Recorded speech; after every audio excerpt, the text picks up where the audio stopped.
Okay, everyone, welcome to the October webinar for Work-Based Learning.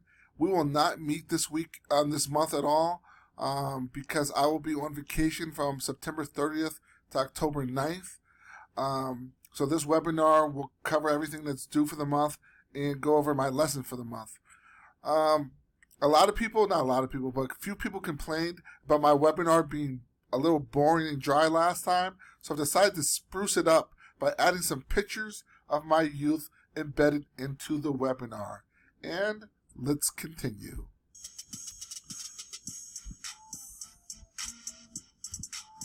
Alright, the stuff that was due in September. Number one, on your website, you were supposed to upload your resume. You didn't have to have your whole resume on the website. All you needed to do was to have a PDF. So it's just a link that says to find my resume here, to click the website attached. So just click on the resume attached. Number two, your hours and wages. I'm going to pause right here. And I'm back. So just have the link on the website that says resume attached. Next, your hours and wages. The hours and wages was simply a Google form that you have to put your first name, your last name, how many hours you worked, and how much money you made.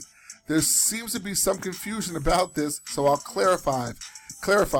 Everybody has to do hours and wages. Whether you're on campus or off campus, everyone does the form every single month. If you made no money, you put $0. If you're on campus, the number of hours that you work are the number of days you came to school times the number of periods that you're in work-based learning. So if you have one period of work-based learning and you came to school every day for the month of September, there should have been 21 days that you put on the calendar for this month. Finally, your evaluation sheet. That should have been put on my door, signed by your employer. The only points I deducted are points that your employer deducted. So your evaluation is 100. Everyone starts off 100, and I take a point off if they gave you less than 10 on the category. And then finally, the AS assignment was the business law assignment. Next.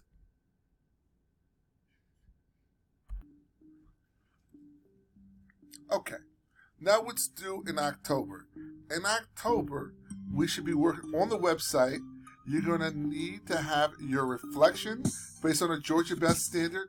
That Georgia Best standard cannot be the reflection, the same standard you used last month. Next, everyone has to create a LinkedIn profile. You're going to attach your LinkedIn profile to your website. So on your website tab on Google Sites, it should say add social media. So I want you to create a LinkedIn profile and then add your LinkedIn profile to your website. Next, you'll fill out the simple remind form for hours and wages.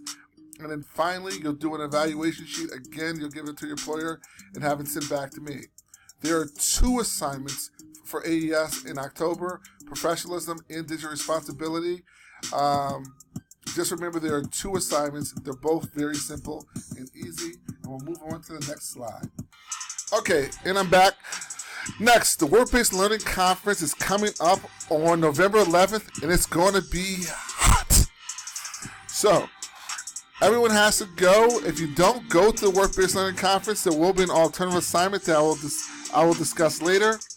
At the Work-Based Learning Conference, last year, we started the first ever interview competition.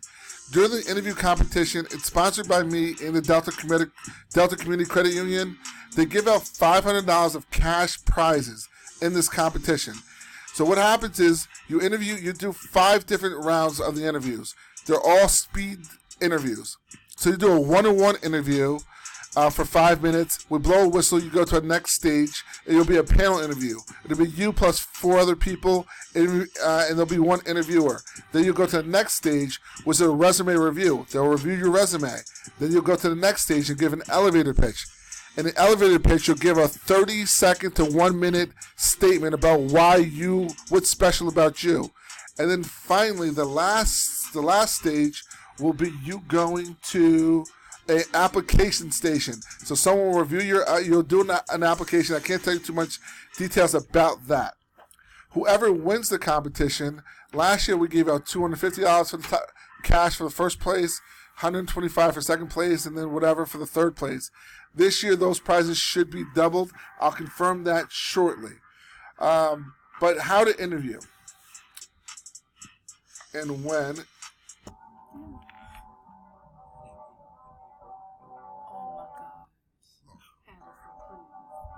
Okay, here we go. How to interview properly. Okay, a lot of you guys don't know how to interview properly. This is the secret to interviewing. There's an interview technique. Pause. Hold on. Let that just sit on you for a second. Remix. How to interview process. A lot of people think they know how to interview, but they don't. So there's a technique to interviewing. The most successful technique to interview properly is called the STAR technique. So in the STAR technique, when someone asks you a question, especially in a behavioral interview, you're gonna identify the situation that you were given. Then you're gonna give them a task that you performed, the actions that the tasks that were involved. In the situation, the action that you took, and then the results. I don't know if I was recording or not, so I'm going to run this back really quickly. How to interview properly. So the interview technique that's most popular for success is called the STAR technique. So the STAR technique, you're going to, especially for behavioral interviews, if someone asks you a question like, tell me about it, why are you a leader? If someone asks you a question, why are you a leader? You come up with a situation first. So you describe a situation that you use leadership skill. Next, you'll talk about the task. The task is really the goal. What was the goal of that situation? Then you're going to talk about the action. What actions did you specifically take to solve a problem? And then finally, you're going to give them the results. So you'll say, I was put in a situation where we had to solve X problem. The goal was to raise $5,000. What I did was created this fundraising campaign, and we marketed it this way, and the result was that we made $7,552, something like that. Finally, Mr. Patterson's business lesson of the day. I've had complaints from people saying that they wanted to go to the Work-Based Learning Conference, or they had to do dual enrollment, or they had to do a Georgia Tech class, or this, that. Mr. Patterson, can we meet on Mondays? Can we meet afternoon? Whatever. So this is business lesson number 2. It's the boy, the donkey, and the old man. There was a boy, a donkey. There was a boy, an old man, and a donkey. And they were trying to go to town. And they were trying to decide what's the best way to go to town. Should the old man ride the donkey, or should the young boy ride the donkey? So they decided, after a little discussion, they decided since the little boy was little, he should ride the donkey. As they're going to town, there's a group of people who say, that's so stupid. Why would they have that little old boy ride the donkey when that old man is barely walking? He should be on the donkey. So they listen, and a mile up the street, they switch spots. So now the old man gets on the donkey, and the little boy's walking. They walk a little bit further, and another group of people say, "Oh my God, why would they have that poor little boy walk while that old man should be walking?" So they decided to both get on the donkey. So as they're walking a little bit further, another group of people say, "Look at that poor donkey. They're putting all that weight on that poor donkey. That's just sad. It's animal cruelty." So as they're approaching the bridge, they decided to both get off the donkey and just walk. They said, but another group of people said, "That's stupid." Darn, I messed the whole story up. Really? I got to start from the beginning. So as they approach the bridge, they decided, we'll just carry the donkey across the bridge. So now they're carrying the donkey across the bridge. They get about halfway, and they're shaking, and eventually they drop the donkey off the side of the bridge. The donkey crashes into the water and dies. The moral of the story is this: if you try to make everyone happy, eventually you'll end up losing your ass. And that was Mr. Patterson's moral of the day.